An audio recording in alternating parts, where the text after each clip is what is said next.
भाइयों और बहनों, हमारे शास्त्रों में एक वाक्य है, शिवम ज्ञानम। शिवम ज्ञानम, इसका अर्थ है शिव ही ज्ञान है और ज्ञान ही शिव है। शिव के दर्शन में ही ब्रह्मांड का सर्वोच्च दर्शन है और दर्शन ही शिव का दर्शन है। इसलिए मैं मानता हूं हमारे ज्योतिर्लिंगों का ये विकास भारत की आध्यात्मिक ज्योति का विकास है, भारत के ज्ञान और दर्शन का विकास है। भारत का ये सांस्कृतिक दर्शन एक बार फिर शिखर पर पहुंचकर विश्व के मार्गदर्शन के लिए तैयार हो रहा है। साथियों, भगवान महाकाल एकमात्र ऐसे ज्योतिर्लिंग है जो दक्षिण मुखी है। ये शिव के ऐसे स्वरूप है जिसकी भस्म आरती पूरे विश्व में प्रसिद्ध है। हर भक्त अपने जीवन में भस्म आरती के दर्शन जरूर करना चाहता है।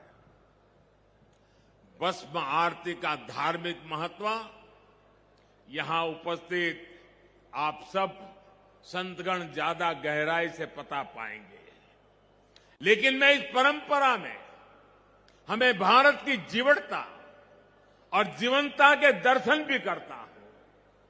मैं इसमें भारत के अपराजेय अस्तित्व को भी देखता हूं, क्योंकि जो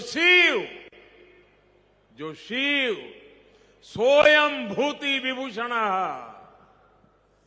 सोयम भूति विभूषण अर्थात भस्म को धारण करने वाले हैं, वो सर्वाधिपः सर्वदा भी है, अर्थात वो अनस्व और अविनाशी भी है।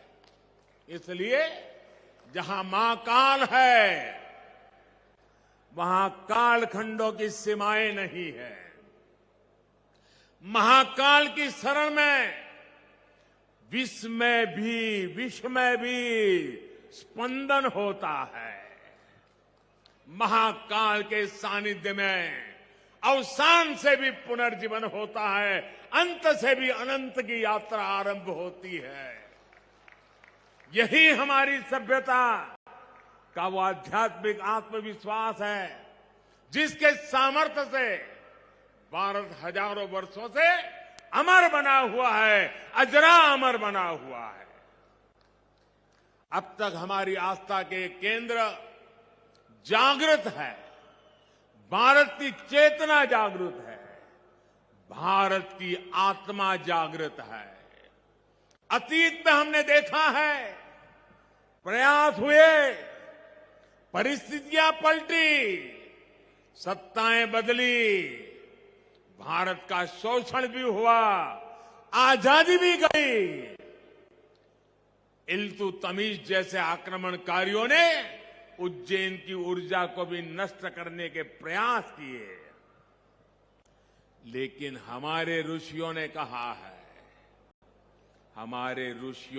है, चंद्रशेखरम आश्रये, चंद्रशेखरम आश्रये मम किम करिष्यति व्ययम, अर्थात महाकाल शिव की शरण में अरे मृत्यु भी हमारा क्या कर लेगा। और इसलिए भारत अपनी आस्था के इन प्रामाणिक केंद्रों की ऊर्जा से फिर पुनर्जीवित हो उठा, फिर उठ खड़ा हुआ। हमने फिर अपने अमरत्व की वैसी ही विश्वव्यापी घोषणा कर दी। भारत ने फिर महाकाल के आशीष से काल के कपाल पर कालातीत अस्तित्व का शिलालेख लिख दिया।